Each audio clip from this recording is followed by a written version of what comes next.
Marahay na banggi, nakalinyada na ang mga aktibidad para sa sarong bulang selebrasyon kan ikas-15 anibersaryo Canaga City People's Mall sa Mayo 1. Ang merkado na 15 dekada nang nag-ooperar, mantinidong napapangatamanan sa pagtuturuangan kan personahes kan Market Enterprise and Promotions Office, stallholders asin mga parabakal. May report si Joel Sulino.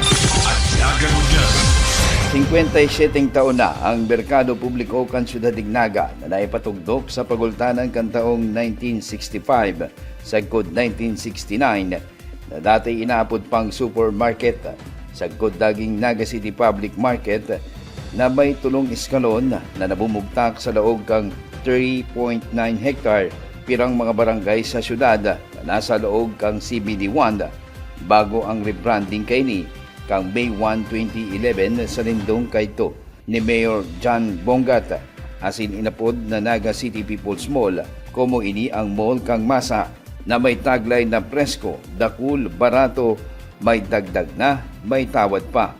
Sa maabot na May 1, gigibuo ng ika-15 anibersaryo kang Naga City People's Mall kung saan nakalinyada na ang mga aktibidad para sa month-long celebration. Asin iniimbitaran ni Mepo Market Superintendent Mon Florendo ang publiko.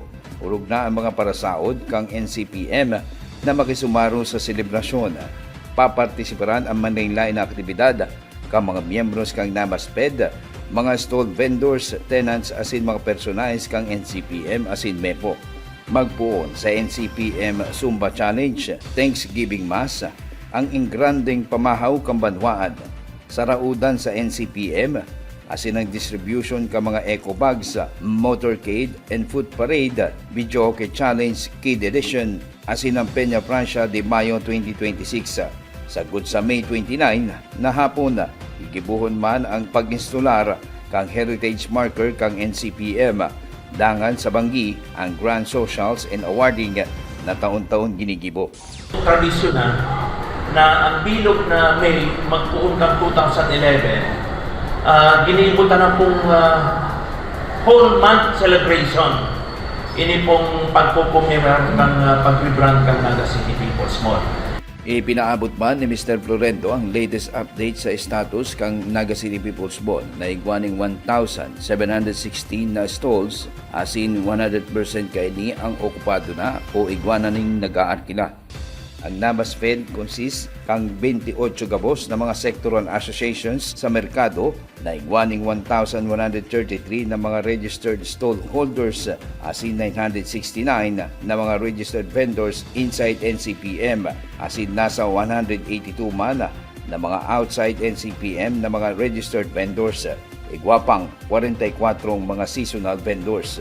Pinag-urgulyo pa ni Mr. Florendo na sa pagtatarabangan kan Mepo asin mga stakeholders maging ka mga miyembros kang NABASPED ang sense of ownership kaya padagos ang pag-operar kang NCPM na 15 dekada nang nag-iiksister asin padagos na nagdadanay. Mepo po is co-managing this market together with the management of Naga Market Storeholders Federation. Ini po ang pinakasekreto eh. Kasi sinda po may sense of ownership. Kaya pigmamakul ganun din. Kung tanong na malinig kita, kulang ning mayong, halos mayong criminally dahil sa active engagement ni sa Naga Market Storeholders Federation. So, we are active, vibrant, progressive, and proactive ang management ng team. Dahil pa nangyayari ang problema, ikuha na po kami yung anticipasyon na solusyon ng team. Okay? Ang process, we are implementing ordinances, executive orders, resolutions pertaining to Naga City People's Management. Ang conflict management yung pinigin, resolved through dialogue and may protocol po. Siguro si Pres Claro ang ma-explain kayo. We are transparent. Igwa kaming biannual General Assembly, igwa yung Sectoral Assembly sa mid-year. Kapos na 28 association meeting. Para sa Naga Ngunyan, Joel Sulino. At Naga Ngunyan. Ika ako kita ang Naga. Antabayan ang iba pang impormasyong may kinaaraman sa lambang na genyo. Ang Naga Ngunyan. Sangaran kan sa kuyang pag-iriba sa Public Information Division. Na pinamamayuhan ni Jason Nyola. Ako si Riza Mostar Santos. Diyos mabalos.